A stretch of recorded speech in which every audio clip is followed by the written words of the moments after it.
Welcome to the Carriker Chronicles, the People Show, checking the pulse of Husker Nation, brought to you by DPS Concrete Construction and the Carriker Chronicles website, carrikerchronicles.com.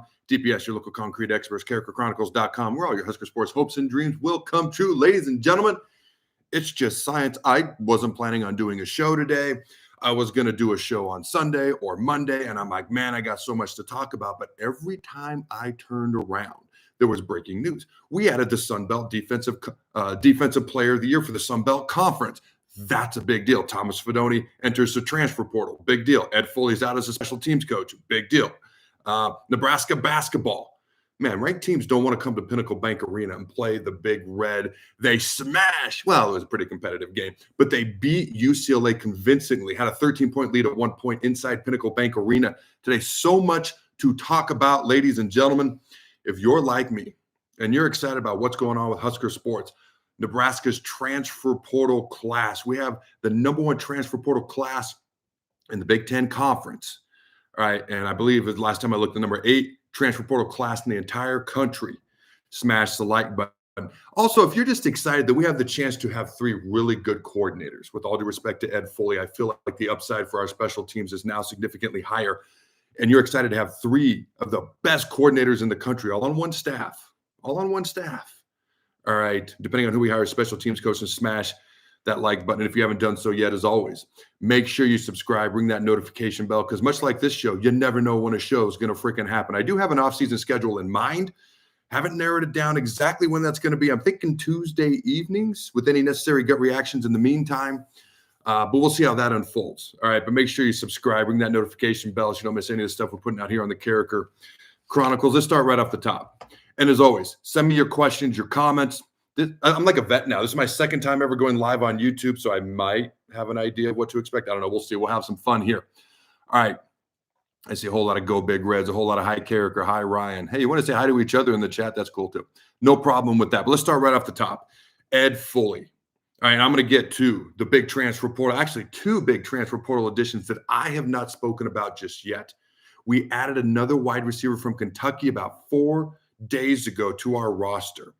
And I have it on good authority that coaches may be more excited about him than the other 2 top 10 transfer portal wide receivers we'd already added to this class, which was Dane Key and Isaiah Hunter.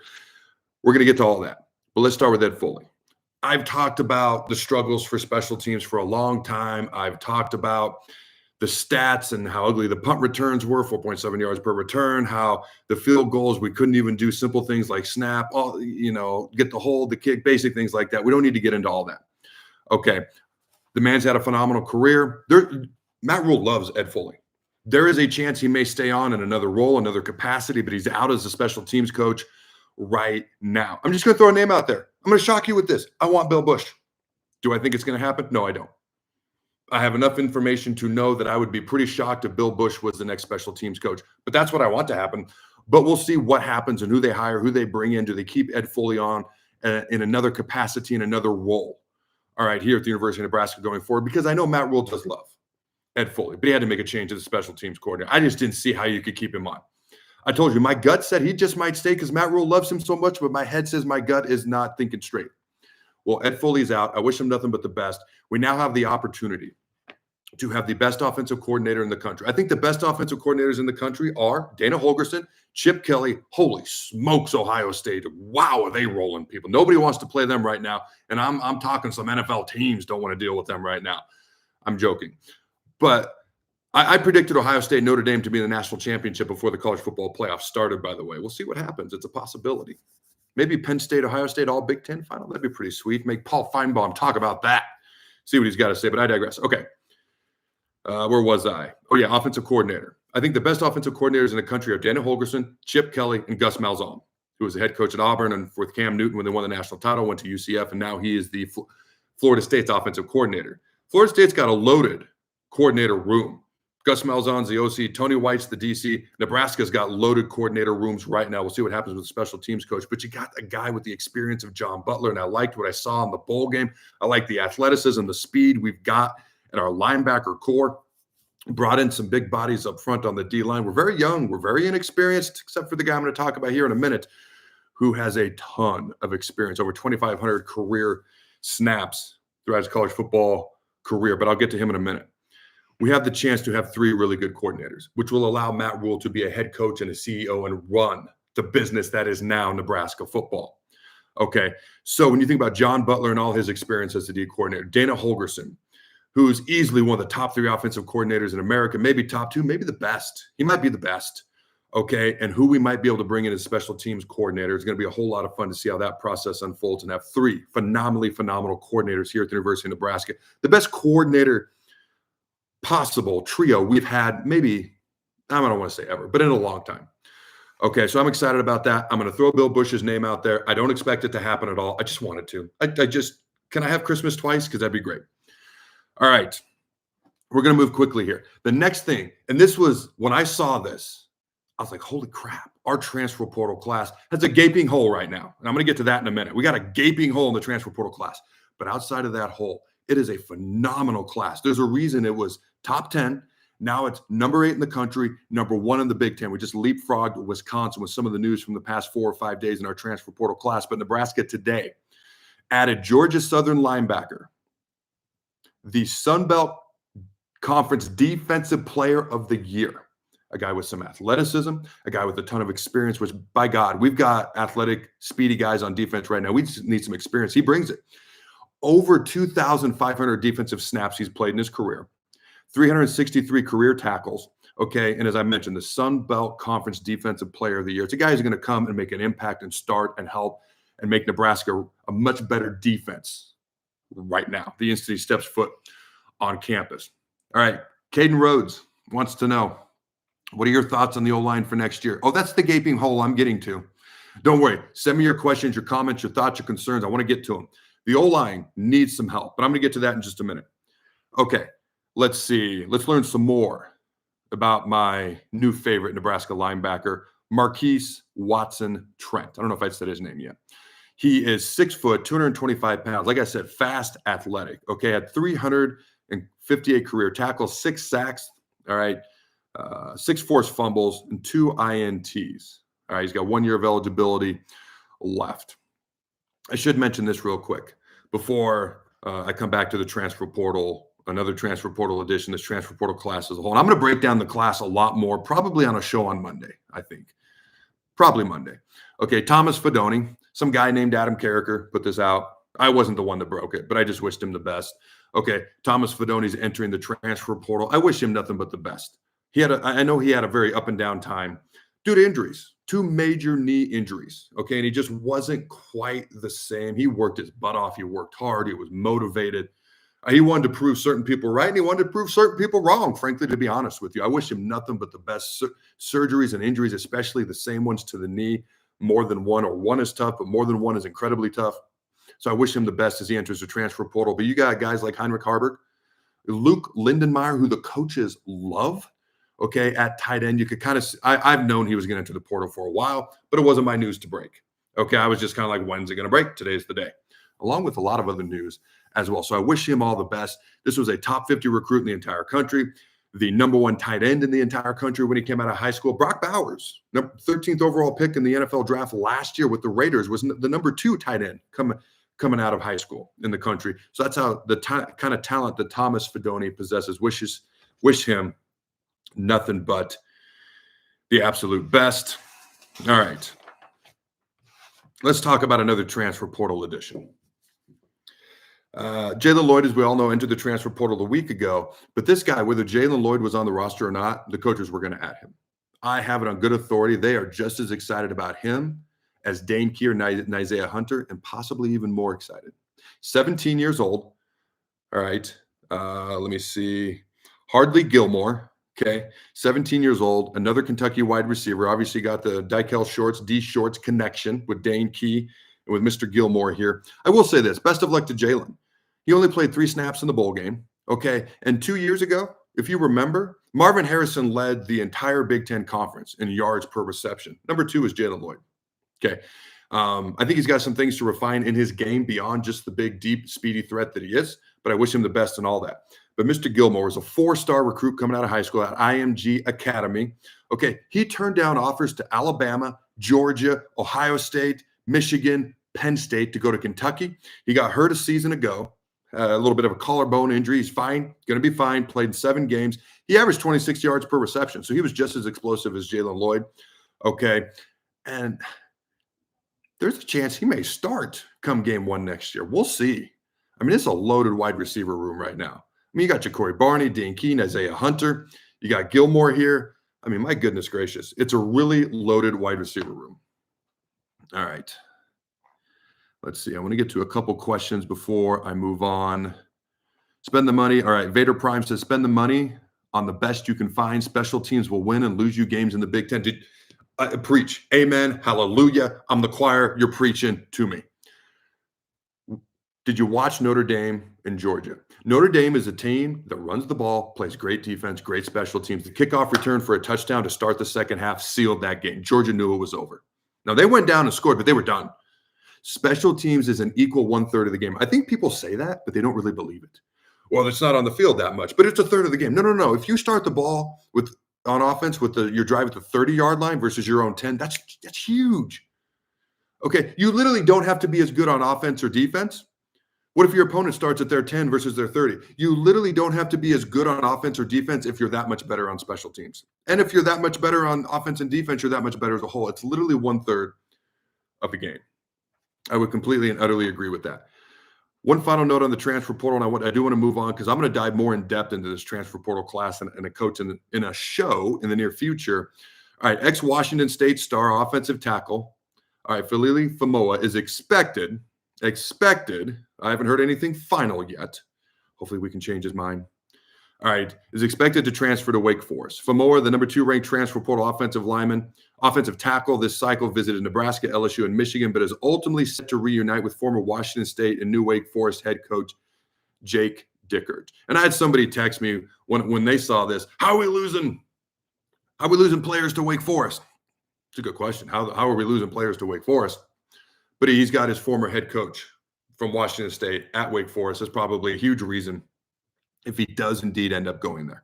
All right, real quick, I want to get to Nebraska basketball. I got this on. I forgot about this. All right. Marcus Freeman. I got a little something at the SEC being overrated. Okay. But I want to give a shout out to our sponsors. I want to give a shout out to our sponsors, DPS Concrete Construction. Ladies and gentlemen, they are Omaha based, but they are Nebraska through and through. Check them out at dpsconstruction.net. Concrete, retaining wall work. They're the experts. There is no one better.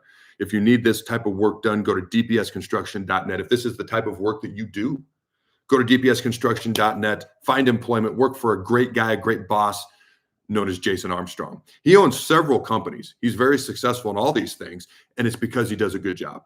dpsconstruction.net. Also, Allen Capital Group, ladies and gentlemen. They've done my family's finances for over a decade. They're smart, they're intelligent, they have great integrity. And if you want to put your mind at ease and any financial concerns that you might have, go with Allen Capital Group. They're trustworthy, they're honest, and they're very, very good at what they do. All right. They have next level solutions for next level needs. Check them out at allencapgroup.com. That's ALLENCAP group.com. They have offices in Ogallala, Grand Island, and Omaha, ladies and gentlemen. All right. Keep sending in your questions, your comments, your thoughts. All right. I just saw that Nayor has backed out of the portal now. Oof, Dropsy McDropperton. So what does that mean? Does that mean he wants to come back to Nebraska? Why would he want to come back with this loaded wide receiver room? Is he going back to the NFL draft? I don't know what that means. I had not heard that. Somebody let me know what that means because I'm curious. I was supposed to have Isaiah Nayor on the show and during the season. He completely and utterly stood me up. Just didn't call in. It was set up by Keith Mann. All right. Set up, and Nayor just never called, never let anybody know what was going on, just ghosted me. I thought that was completely uncool. But I'm still vested in what's happening in his career because he is a talented dude. Okay, so I wish him nothing but the best. I am interested in what he's going to do in the future. Brian Kelly, I put this out on social media. He left Notre Dame. Okay, and here's what I'm about to read to you. This is not from me. This is from the medias of the social medias. Brian Kelly said you can't compete with SEC schools when you're at Notre Dame. Here's the ironic thing. Our boy Marcus Freeman takes his job. By the way, Marcus is here, and there's Kelly, He was his defensive coordinator before Kelly left for more money, a supposed better job, and now Kelly's over there whining because he had 2 5-star recruits leave to go elsewhere for more money. The number 1 named guy was Bryce Underwood, went to Michigan for like $10.5 million. So he left for more money and a perceived better job, and now he legit was throwing a hissy fit that the guys are leaving to go elsewhere for more money because, hypocrisy. Okay. Our boy Marcus Freeman takes his job, goes to his state, and beats, by the way, this game, the Sugar Bowl's in Louisiana. Brian Kelly coaches at LSU. Beats the SEC champs. Doesn't just beat a team from the SEC, but beats Georgia, the SEC champs in Louisiana, 23-10. The SEC, over the past 20 years, if you want to argue they're the best conference in college football, there's an argument for that. I've always said they're top heavy. Middle on down, they're not deep. They're very top heavy. Okay. But last year, they weren't the best conference in college football. It was the Pac-12. That doesn't even exist anymore. I guess the Pac-2 or whatever. Okay. This year, it's the Big Ten. The Big Ten is 5-1 versus the SEC. We have 50% of the teams left in the semifinals for the college football playoff. We had the number 1 team in the country. All right. The only undefeated team in the country, Oregon, and the team that knocked them out is another Big Ten team. I kept waiting for the Big Ten or for people on ESPN to be like, oh, the Big Ten doesn't belong in this bowl game. See, their conference champs getting blown out. Just think about it. Okay. All right. Let's do a little bit of Nebraska basketball here. Nebraska basketball for the 2nd year in a row. This guy, Adam Carriker, keeps tweeting stuff. Maybe you should follow him on X or TikTok or Facebook or Instagram if you want. All right, for the 2nd year in a row, Nebraska basketball beats and clearly outplays a highly ranked team. UCLA was number 15 in the country, 11-2 coming into this game, beats them at home. Nebraska beats UCLA, Nebraska basketball 66, UCLA 58. Nebraska is currently 12-2 on the season, tied for 2nd place in the Big Ten. Admittedly, they've only played 3 Big Ten games. They're 2-1, and they're tied with like 5 teams, but they're technically 2nd place in the Big Ten. Clearly outplayed UCLA. It was a competitive game, okay? Just a reminder, this is a Nebraska team that went into Creighton's house, thumped Creighton by double digits. This is a Creighton team that's 9-6 right now, but they've beaten 2 number 1 teams in the previous calendar year. They had beaten UConn, who was number 1 last January.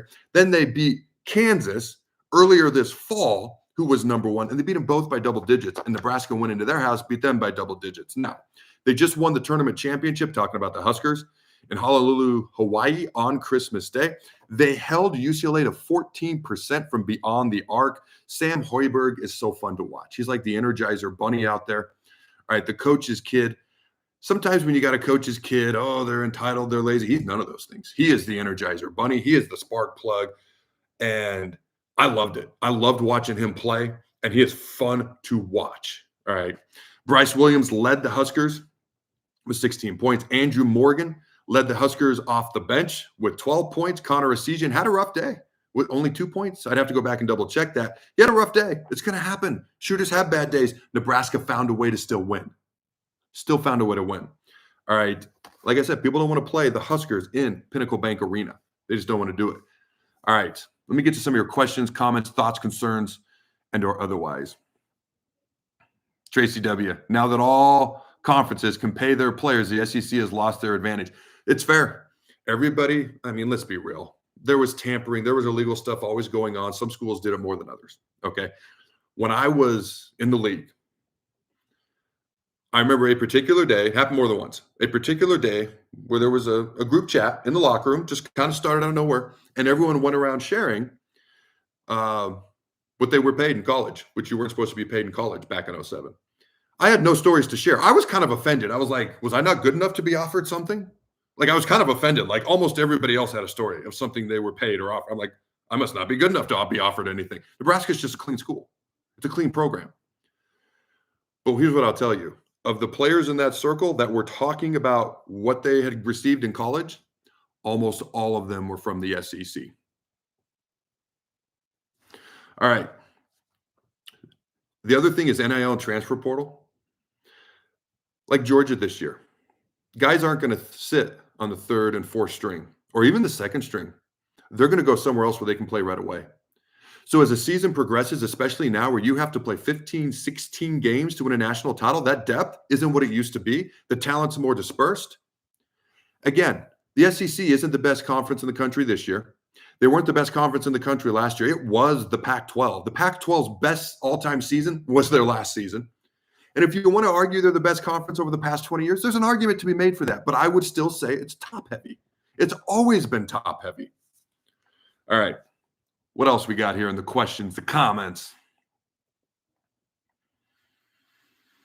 Steve Jones, who is going to be the new special teams coach? I don't have a small enough list to talk about that just yet.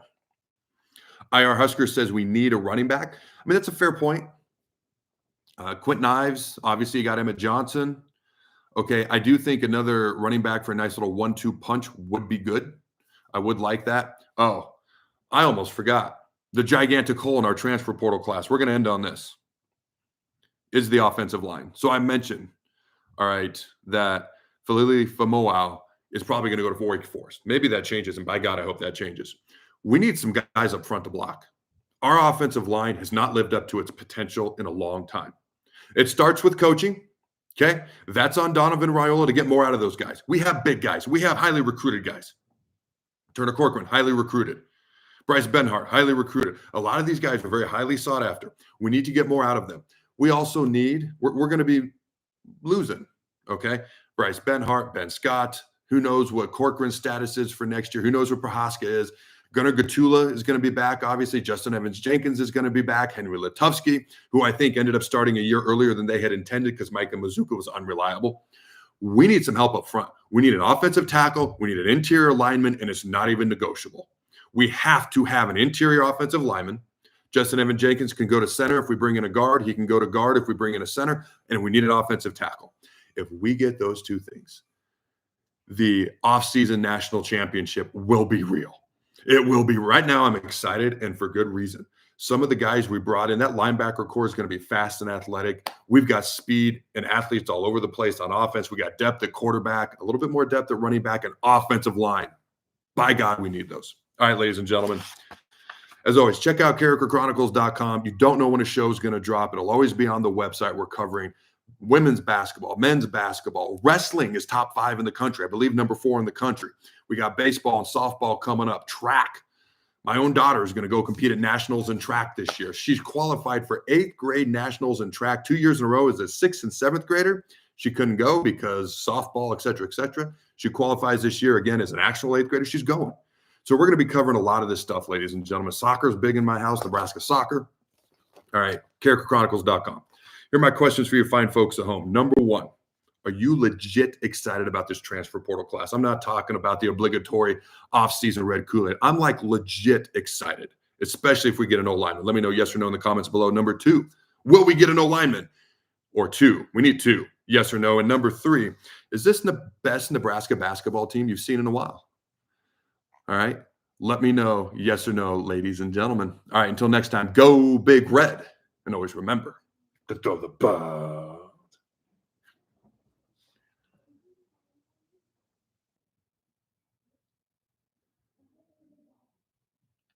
Okay, I'm going to answer one question.